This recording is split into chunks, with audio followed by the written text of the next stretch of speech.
RLB വീണ്ടും join ചെയ്തു. അത് അവിടെയും ഇതും തമ്മിൽ വലിയ വ്യത്യാസം അതൊരു പിന്നെ വ്യത്യാസത്തിന്റെ അല്ല. ഇപ്പൊ കലാമണ്ഡലം എന്നുള്ളൊരു പേരൊരു അതൊരു ഭയങ്കര ഒരു ഇതല്ലേ. പക്ഷെ RLB വന്നിട്ടും അതാണ് ഞാൻ പറഞ്ഞത്, എനിക്ക് ഓരോ കലാമണ്ഡലത്തിൽ നിന്ന് പോന്നിട്ടും എനിക്ക് ഇതുവരെ വിഷമം വന്നിട്ടില്ല. സീരിയസ്ലി എനിക്ക് ഇതുവരെ എനിക്കൊരു ബാക്കിലേക്ക് ചിന്തിക്കുമ്പോൾ അതൊരു നഷ്ടമായെന്ന് എനിക്ക് ഇതുവരെ തോന്നിയിട്ടില്ല. കാരണം പിന്നെ അത് കഴിഞ്ഞിട്ട് എനിക്ക് ചിലപ്പോൾ അതുകൊണ്ടായിരിക്കാം ഞാൻ ഈ ഒരു ലെവലിൽ വന്നത്, ഇങ്ങനെ കോമഡി അങ്ങനെ അഭിനയം അങ്ങനെ വന്നത്. മറ്റേതായിരുന്നെങ്കിൽ ചിലപ്പോൾ ഞാനൊരു പക്ക ക്ലാസിക്കൽ ഡാൻസറായിട്ട് അങ്ങനെ ഇരിക്കുമായിരുന്നു. എൻ്റെ ചിലപ്പോൾ ലൈഫ് അങ്ങനെ പോകുമായിരുന്നായിരിക്കും. അതുകൊണ്ട് എനിക്ക് വിഷമമില്ല. അപ്പോൾ അതുപോലെ തന്നെയാണ് എന്നെ ദൈവം എന്നെ ഓരോരോ സ്ഥലത്ത് കറക്റ്റ് സമയത്ത് എവിടെയും ഇങ്ങനെ കൊണ്ടുപോയി. കലാമണ്ഡലം സത്യഭാമയൊക്കെ അവിടെ ടീച്ചറായിരുന്നു. ഇല്ല, ഞാനുള്ള സമയത്തില്ല. അപ്പൊ അങ്ങനെയാണ് ഞാൻ അലയൻസിലേക്ക് എത്തിപ്പെട്ടത്. ഞാനൊരു സ്ഥലത്ത് 7 വർഷമായിട്ടൊരു റിസോർട്ടിൽ ഡാൻസ് ചെയ്തുകൊണ്ടിരിക്കുകയായിരുന്നു. പ്രളയത്തിൽ അത് പോകുന്ന സമയത്ത് അതിന് മുന്നേ തന്നെ ഞാൻ അലയൻസിൽ ജോയിൻ ചെയ്തു. അപ്പോൾ ഓരോ സ്ഥലത്തും നമ്മൾ കറക്റ്റ് അവിടെ എത്തുന്നുണ്ട്. അപ്പൊ RLBയിലാണെങ്കിലും അവിടെ എത്തിയാലും BA ചെയ്ത് MA ചെയ്തപ്പോൾ അച്ഛൻ ഹാപ്പിയാണ്, അങ്ങനെ കുഴപ്പമൊന്നുമില്ല. പിന്നെ ഡാൻസ് ക്ലാസ് ഒക്കെ തുടങ്ങിയപ്പോൾ അച്ഛൻ്റെ സന്തോഷമുണ്ട്. പക്ഷെ ഒന്നും കാണിക്കില്ല, ഒന്നും പ്രകടിപ്പിക്കത്തൊന്നുമില്ല. പക്ഷെ അച്ഛന് ചിലപ്പം ഇപ്പോഴും അതൊരു വേദനയായിട്ടുണ്ടാവുമായിരിക്കും.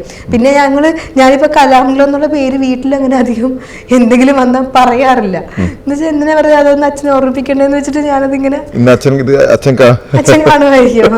അച്ഛൻ അല്ലെങ്കിലും ഇപ്പൊ ഭയങ്കര ഹാപ്പിയാണ് അച്ഛൻ. കാരണം ചിലപ്പോൾ അച്ഛൻ ചിന്തിക്കുന്നുണ്ടോ അവൾ ഇങ്ങനത്തെ ഈ ഒരു ലെവലിലൊക്കെ ഇങ്ങനത്തെ രീതിയിലൊക്കെ ആയല്ലോ എന്ന് ചിന്തിക്കുന്നുണ്ട്. ഇപ്പൊ എന്താണ് സൗമ്യ ഭാഗ്യൻ പിള്ള 3.5 കോടി ജനങ്ങളിൽ ഭൂരിപക്ഷ ആളുകളും കാണുന്ന വ്യക്തിയായിട്ട് മാറിയിട്ടുണ്ടെങ്കിൽ തീർച്ചയായിട്ടും സന്തോഷമായിട്ടുണ്ടാവുമല്ലോ. തീർച്ചയായിട്ടും അച്ഛൻ കാണുന്നുണ്ടാവും. അത് അപ്പോൾ മലയാളി അഭിമാനത്തോടെ സന്തോഷത്തോടെ കാണുന്ന ഒരു വ്യക്തിത്വമാണ് സൗമ്യ. അതുകൊണ്ട് തന്നെ അച്ഛന് ആ ഒരു ദുഃഖമുണ്ടെങ്കിലും ഇതൊരു ദുഃഖമായി കാണേണ്ടതില്ല. പിന്നെന്ന് വെച്ചാൽ അതിലൊക്കെ എൻ്റെ അമ്മ ഭയങ്കര സപ്പോർട്ടാണ് എനിക്ക്, ഭയങ്കര സപ്പോർട്ടാണ് അമ്മച്ചീനെ.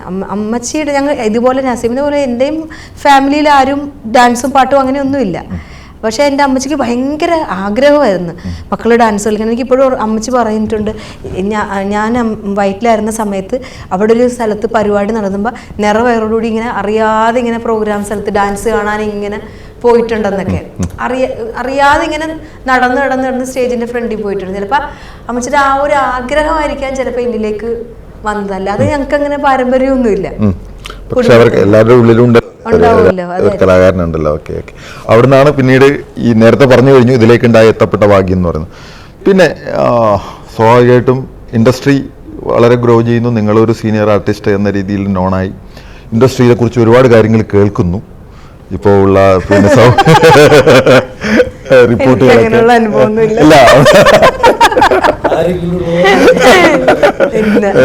എനിക്ക് തോന്നുന്നത് അതെന്ന് വെച്ചാൽ എനിക്ക് അതൊന്നും പറയാൻ പറ്റുന്ന ആളല്ലെന്ന് തോന്നുന്നു. കാരണം ഞാൻ സിനിമകളൊന്നും ഒരുപാട് ചെയ്തിട്ടില്ല. ഇപ്പൊ ഞാൻ എൻ്റെ ഇറങ്ങിയത് ജിത്തു ജോസഫ് സാറിന്റെ നുണക്കുഴി എന്നുള്ള പടമാണ്. അപ്പൊ അതിലൊക്കെ എന്ന് പറഞ്ഞാൽ നമ്മള് നുണക്കുഴിയിൽ എനിക്ക് ഒരു ദിവസമാണ് ഷൂട്ട് ഉണ്ടായിരുന്നത്. എനിക്ക് എവിടെയും പോയി ഹോട്ടലിലൊന്നും താമസിക്കണ്ട. അപ്പൊ ഒരു ദിവസത്തെ വർക്കല്ലേ ഉള്ളു. പിന്നെ എനിക്ക് തോന്നുന്നു എൻ്റെയൊക്കെ ക്യാരക്ടർ അറിയുന്നവരായിരിക്കും ചിലപ്പോൾ സംസാരിച്ച് തുടങ്ങുന്നവരായിരിക്കും. എന്നെ ആരും അങ്ങനെ ഒരു സമീപിച്ചിട്ടില്ല. ഇങ്ങനെ എന്തെങ്കിലും വേഷം തരാം, അഡ്ജസ്റ്റ്മെന്റ് അങ്ങനെയൊന്നും എൻ്റെ അടുത്ത് ഈ നിമിഷം വരെ ഒരാളും സംസാരിച്ചിട്ടില്ല. അതുകൊണ്ട് എനിക്ക് അങ്ങനെയുള്ള അനുഭവങ്ങളില്ല. പിന്നെ അത് പറയാൻ ഞാൻ ആളുമല്ലല്ലോ. അല്ല, അതൊക്കെ നമ്മളെ കുറിച്ച് അത് ഞങ്ങൾ ഇപ്പൊ വ്യക്തി എന്ന രീതിയിൽ ഞാൻ വിശ്വസിക്കുന്നു. അത് 100%. എനിക്കത് വളരെ സത്യസന്ധമായി തന്നെയാണ് ഫീൽ ചെയ്യുന്നത്.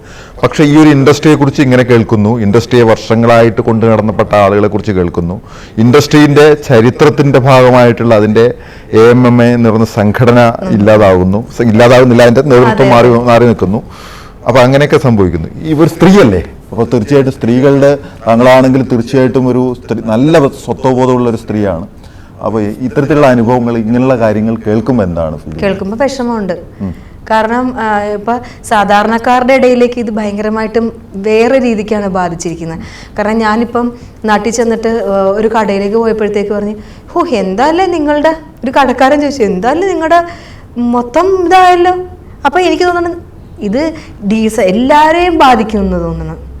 ഡീസൻ്റായിട്ട് പോകുന്നവരെയും അല്ലെങ്കിൽ ചിലപ്പം അവസരത്തിന് വേണ്ടിയിട്ട് ഇങ്ങനെ എന്തെങ്കിലും അഡ്ജസ്റ്റ്മെന്റ് വഴങ്ങിയിട്ടുള്ളവരെ എല്ലാവരെയും ബാധിക്കുന്നില്ലേ. അപ്പോൾ ഞാനൊന്നും നമ്മൾ ഇപ്പോൾ അയാളുടെ വർത്തമാനത്തിൽ എനിക്ക് തോന്നിയത് നമ്മളെയും അങ്ങനെ കാണുന്നുണ്ടോ, അങ്ങനത്തെ ഒരു തോന്നൽ വന്നു നമുക്ക്. അപ്പം ഞാൻ പറഞ്ഞു എന്താ ഇൻഡസ്ട്രിക്ക് എന്താ ചേട്ടാ കുഴപ്പം, നന്നായി പോകുന്നവർക്കൊന്നും ഒരു കുഴപ്പവും ഇല്ല എന്ന് പറഞ്ഞു. നമുക്ക് നന്നായി പോകുന്നവർക്കൊന്നും ഒരു പ്രശ്നമില്ല ചേട്ടാ, നോ പറയേണ്ടടുത്ത് നോ പറഞ്ഞു കഴിഞ്ഞാൽ ഒരു പ്രശ്നവും ഇല്ല. അത് എല്ലാ ഫീൽഡിലും ഇല്ലേ, എല്ലാ സ്ഥലത്തും ഇല്ലേ, എല്ലാ സ്ഥലത്തും ഉണ്ടല്ലോ ഇങ്ങനെ അപ്രോച്ച് ചെയ്യുന്നവർ, എല്ലാ സ്ഥലത്തും ഉണ്ടല്ലോ. നമുക്കത് വേണ്ടെങ്കിൽ വേണ്ട, അത്രേ ഉള്ളൂ.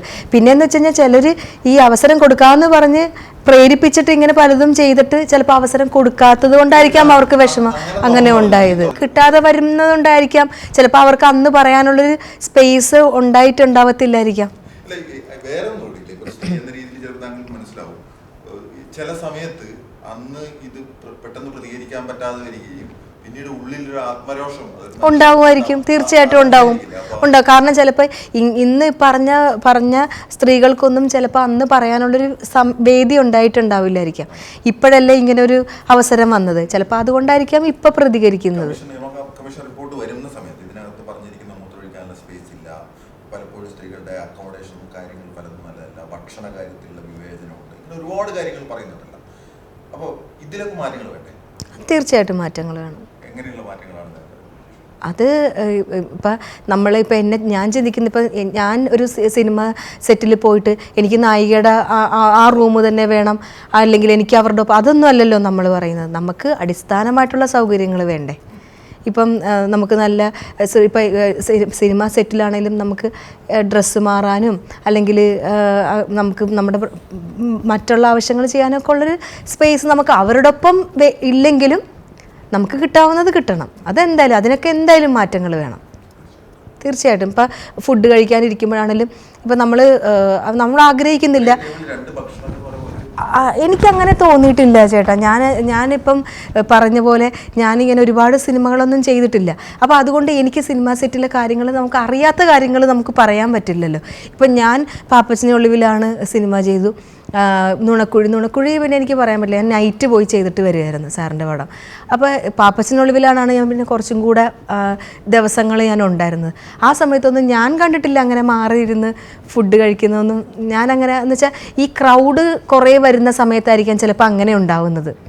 ഈ ജൂനിയർ ആർട്ടിസ്റ്റ് എന്നൊക്കെ പറഞ്ഞ ആളുകൾ കുറേ പേര് വരുമല്ലോ, ഡാൻസിൻ്റെയോ അല്ലെങ്കിൽ ഒരു ക്രൗഡ് ഷൂട്ട് ചെയ്യുന്ന സമയത്തൊക്കെ ആയിരിക്കുമല്ലോ ഇങ്ങനെ ഒരുപാട് പേര് വരുന്നത്. അപ്പോൾ അങ്ങനെയുള്ള സമയത്തൊക്കെ ആയിരിക്കും ചിലപ്പം ഇങ്ങനെ ഉണ്ടാവുന്നത്. അപ്പോൾ അത് പക്ഷേ ഞാൻ അങ്ങനെ അത്രയും കണ്ടിട്ടില്ല, അതുകൊണ്ടാണ് എനിക്കതിനെ പറ്റിയിട്ട് വ്യക്തമായിട്ട് പറയാൻ പറ്റാത്തത്. പിന്നെ എന്നോട് വളരെ പ്രസിദ്ധനായ ഒരു നടൻ, വർഷങ്ങളായിട്ടുള്ള പാരമ്പര്യമുള്ള ഡാൻസ് രംഗത്തൊക്കെ വളരെ പ്രസിദ്ധനായിട്ടുള്ള നടൻ, പ്രായമാണ്, പറഞ്ഞിട്ടുണ്ട് ഞങ്ങൾ പുതിയ ആളുകളൊക്കെ അത്ര എളുപ്പത്തിൽ ഈ രംഗത്തേക്ക് അടുപ്പിക്കില്ല എന്ന്. സിനിമയെക്കുറിച്ച് പുതിയ പ്രൊഡ്യൂസർമാരെ, പുതിയ നടന്മാരെ, പുതിയ രചയിതാക്കളെ ഒക്കെ ഞങ്ങൾ അടുപ്പിക്കാൻ കുറച്ച് സമയമെടുക്കും.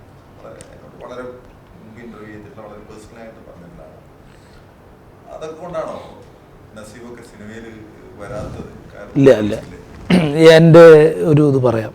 എനിക്കിപ്പോഴും ബി ഫ്രാങ്ക് മനസ്സിലൊരു ആഗ്രഹമുണ്ട്, പക്ഷേ സിനിമയിലേക്ക് വരാനായിട്ട് ഇന്നവരെ ഒരു ശ്രമം പോലും ഞാൻ നടത്തിയിട്ടില്ല. ഞാൻ സീരിയൽ ചെയ്തിട്ടുണ്ട്, ഞാൻ അമ്മ സീരിയലൊക്കെ ചെയ്തിട്ടുണ്ട്. അതൊക്കെ ഈ വെക്കേഷന് പോകുമ്പോൾ എൻ്റെ കുറേ സുഹൃത്തുക്കൾ ഫീൽഡുണ്ട്, ക്യാമറ അങ്ങനെയുള്ള അതിലൊക്കെ.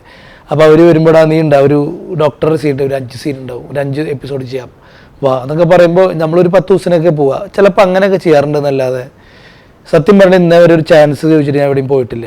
ഞാൻ മിമിക്രി ആർട്ടിസ്റ്റായിട്ട് അങ്ങനെയുള്ളൊരു ഇത് എനിക്ക് തന്നെ ഉള്ളൂ. പിന്നെ എന്ന് വിചാരിച്ചിട്ട് ആഗ്രഹമില്ല എന്നല്ല, എൻ്റെ പല സുഹൃത്തുക്കളും അവർ ഓൺ ചെയ്യുന്ന സിനിമകൾ ചെയ്യുന്ന ആൾക്കാരുണ്ട്. അപ്പോൾ എന്നോട് അവർ ഓൾറെഡി പറഞ്ഞിട്ടുണ്ട്, നിന്നെ നമ്മൾ വിളിക്കും, നിനക്കുള്ള സ്പേസ് ഉണ്ടെങ്കിൽ മാത്രമേ വിളിക്കുള്ളൂ, ആ സമയത്ത് വിളിക്കുമെന്ന് പറയാറുണ്ട്. പക്ഷെ ഇടയ്ക്കൊക്കെ ഞാൻ മറ്റേ ഒരു സിനിമയില്ലേ, ജോക്കർ സിനിമയിൽ ചോദിക്കില്ലേ ബാബു മോനെ എൻ്റെ സീൻ ആയാന്ന് ചോദിക്കില്ല, അതുപോലെ ഞാൻ ഇടയ്ക്ക് ഇങ്ങനെ മെസ്സേജ് കൊടുക്കുക അവർക്ക്, ഈ കട സീൻ എപ്പോഴാന്ന് ചോദിക്കും.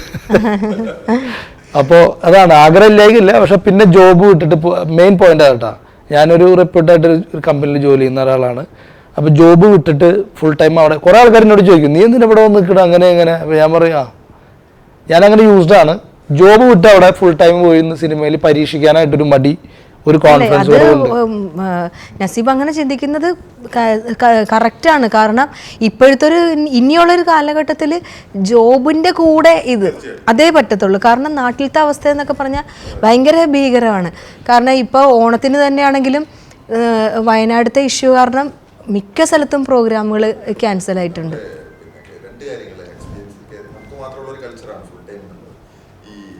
സത്യനന്ദിക്കാടിന്റെ ഒരു അഭിമുഖത്തിൽ അദ്ദേഹം പറയുന്നുണ്ട്, ഗാന്ധിയിലേക്ക് മുഖ്യ കഥാപാത്രം ചെയ്ത മനുഷ്യനെ കാണാൻ പോയപ്പോൾ അദ്ദേഹം നാടകം അഭിനയിക്കുന്നതായിട്ട് UK വെച്ച് കണ്ടിട്ടുണ്ട്.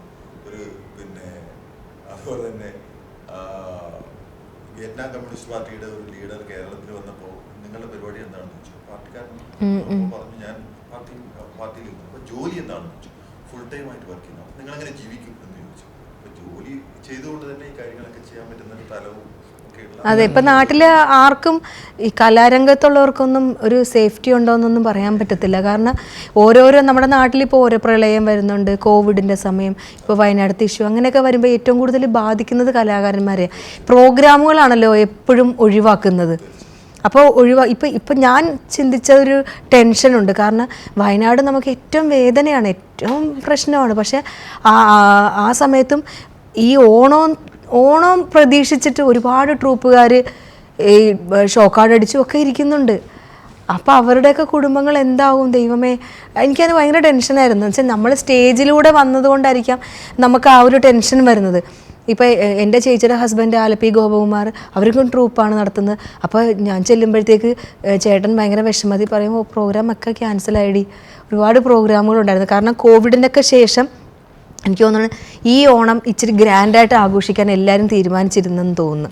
എന്നുവെച്ചാൽ ഒരുപാട് പേർക്ക് എന്നുവെച്ചാൽ ആഘോഷങ്ങൾ കുറവാണല്ലോ ഇപ്പോൾ കുറേ വർഷങ്ങളായിട്ട്. അപ്പോൾ അത് കാരണം ഈ വർഷമൊക്കെ നല്ല ഗ്രാൻഡായിട്ട് ആഘോഷിക്കാൻ തീരുമാനിച്ച സമയത്താണ് നമുക്ക് ഇങ്ങനത്തെ ഒരു പ്രശ്നം വന്നത്. അപ്പോൾ അത് കാരണം അവരൊക്കെ വേദനയോടെ പറയും, ഓഹ് ഇന്ന് ക്യാൻസലായിടി, അത് ക്യാൻസലായി, ഇത് ക്യാൻസലെന്ന് പറയുമ്പോൾ നമുക്കൊരു വിഷമമാണ്.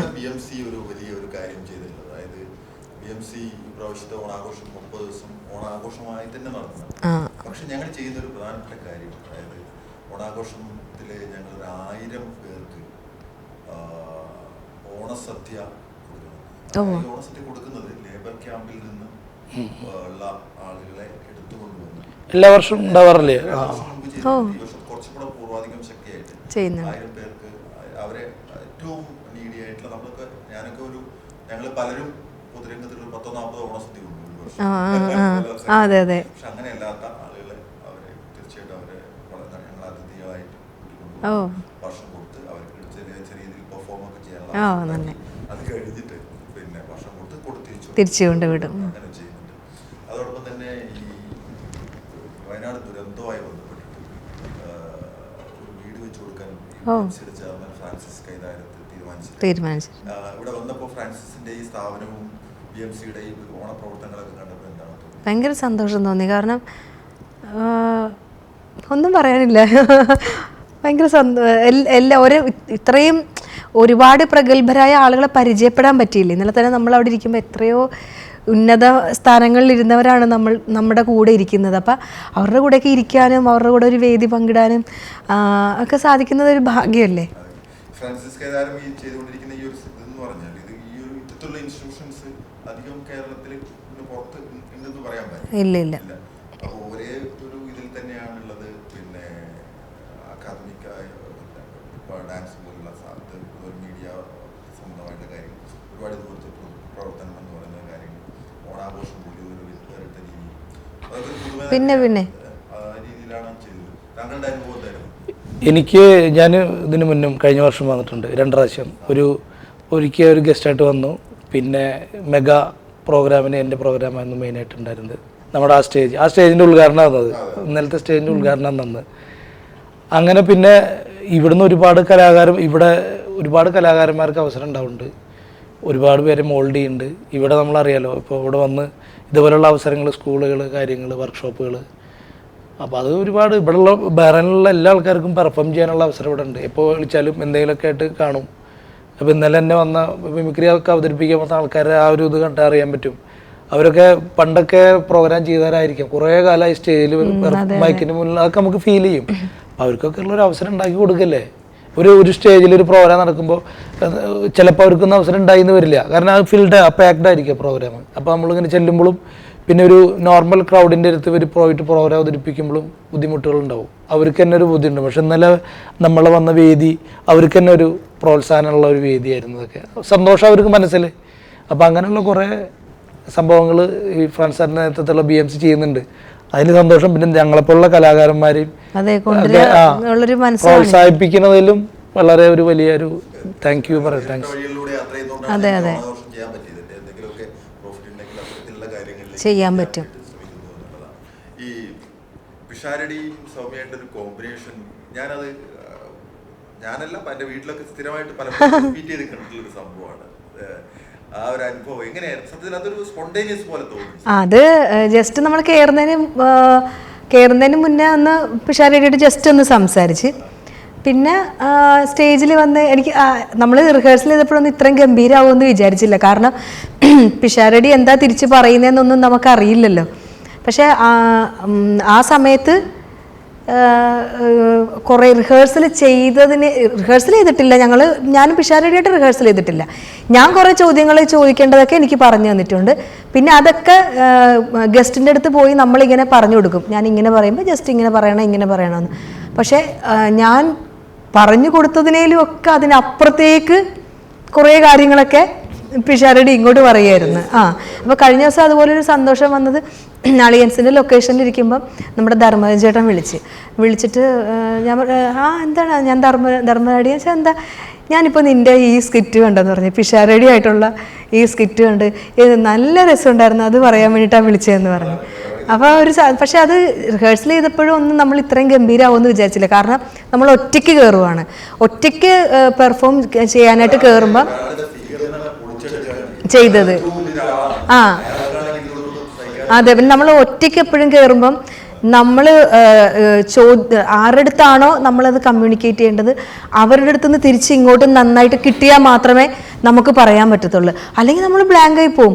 നമ്മളിപ്പോൾ ഒരു ചോദ്യം, ഇപ്പം ഞാൻ രാജീവേട്ടനോടാണെങ്കിൽ ഞാൻ ഈ പറയാണ്, ഇങ്ങനെ പറയുമ്പം രാജീവേട്ടൻ അവിടെ ഇങ്ങനെ മിണ്ടാതിരുന്ന അല്ലെങ്കിൽ അവിടെ നിന്നിട്ട് ഇങ്ങനെ ചിരിച്ചാൽ നമുക്കൊന്നും പറയാൻ പറ്റത്തില്ല. പക്ഷെ അതിനനുസരിച്ച് ഇങ്ങോട്ട് തന്നാൽ മാത്രമേ നമുക്ക് എന്തെങ്കിലും അങ്ങോട്ടും നമുക്കൊരു എനർജി വരത്തുള്ളൂ. അപ്പോൾ പിഷാരടിയുടെ അടുത്ത് നിന്നൊക്കെ നമ്മൾ പറയുമ്പോൾ 100 ഇരട്ടിയാണ് ഇങ്ങോട്ട് വരുന്നത്. അപ്പം നമുക്ക് ഭയങ്കര ഒരു എനർജി വരും സ്റ്റേജിൽ നിൽക്കുമ്പോൾ. അപ്പോൾ വെറുതെ ചാടിക്കയറി ആൾ സ്റ്റേജിലേക്കൊക്കെ വന്ന്, അപ്പോൾ അത് ഇരിക്കുന്ന ആളുടെ ഒരു ക്വാളിറ്റി പോലെ ഇരിക്കും. നമ്മൾ പെർഫോം ചെയ്യുന്ന ഒരു 50% ഉള്ളെങ്കിൽ അവർ 100% ഇങ്ങോട്ട് വരുമ്പോൾ നമ്മളത് ഗംഭീരം. അതുകൊണ്ടായിരിക്കാം ചിലപ്പോൾ അത് അത്രയും നന്നായത്. അതെ അതെ. നമുക്കിവിടെ വോയിസ് അങ്ങനെ ചെയ്യാറുണ്ട്. പക്ഷേ കൂടുതലും നമ്മൾ ക്ലാസ്സൊക്കെ വെച്ചിട്ടുള്ള പരിപാടികളാണ്.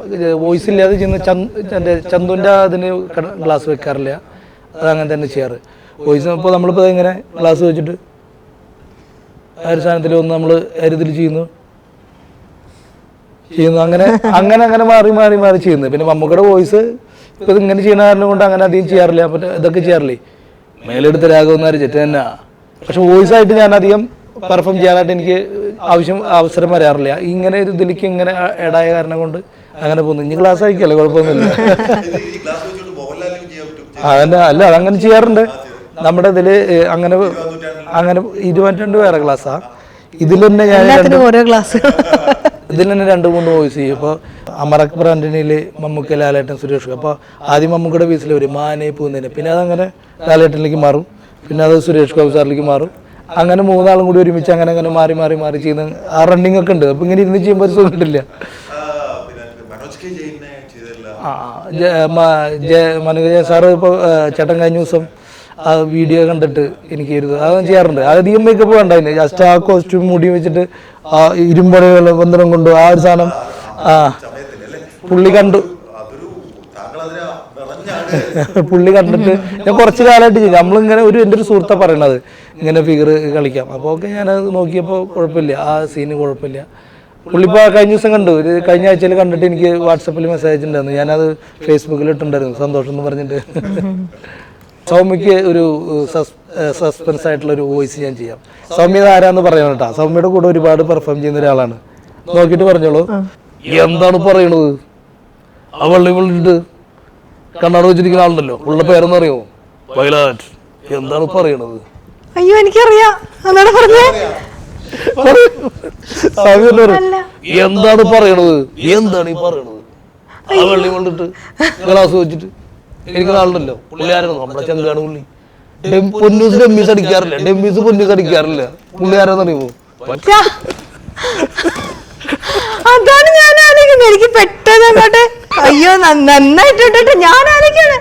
എനിക്ക് പെട്ടെന്ന് അങ്ങോട്ട് ഇതാവുന്നില്ല പേര്. ഈ വോയിസ് സ്റ്റേജിൽ കളിക്കുന്നവരെ നവാസ്കയുടെ സ്റ്റേജിൽ കളിക്കാറുണ്ട്. നമസ്കാരമുണ്ട്, എൻ്റെ പേര് കലാപൻ നവാസ്. മലയാള സിനിമയിൽ വളരെ ചെറുപ്പക്കാലം അഭിനയിച്ചു തുടങ്ങാറുണ്ട്. അതുപോലെ മിമിക്രിക്കാരെ കുറച്ച് ആൾക്കാർ നമ്മുടെ രാജേഷേട്ടന്റെ കറക്റ്റ് ആട്ടാ. പെട്ടെന്ന് എനിക്ക് ഞാനിങ്ങനെ രാജേഷേട്ടൻ്റെ കുറെ നാളായി ഇപ്പൊ സ്കിറ്റുകൾ ചെയ്തിട്ടെ. ഒരിടയ്ക്ക് ഞങ്ങൾ സ്ഥിരമായിരുന്നു.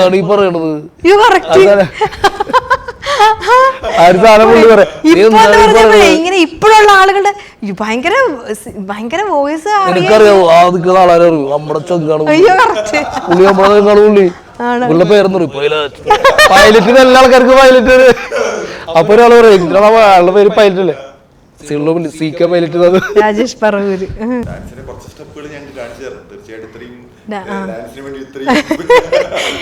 ഡാൻസ് അങ്ങനെ ചെയ്യാം, നോക്കാം.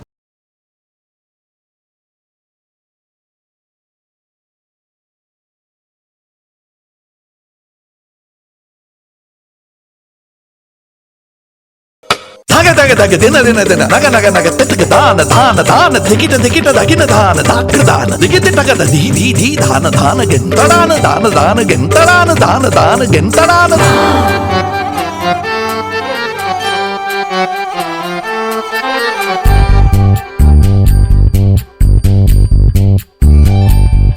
உன்னை காணாது நான் இன்று நான் இல்லையே, விதையில்லாமல் வேறில்லையே.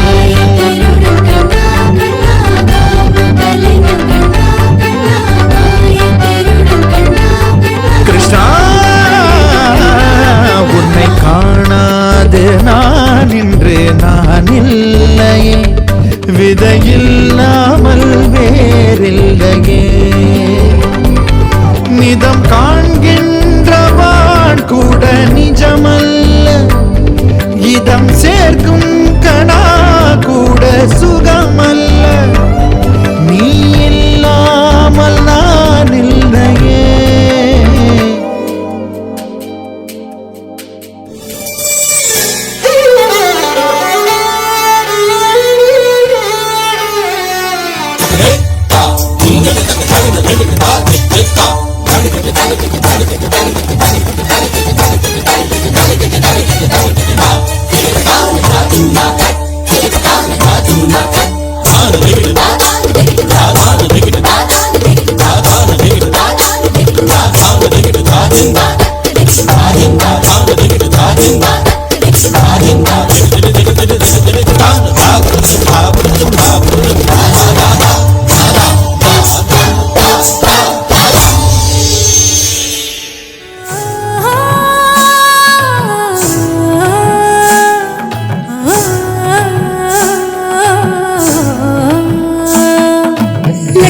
लटपट कमर दामिनी अधर रागिनी हो,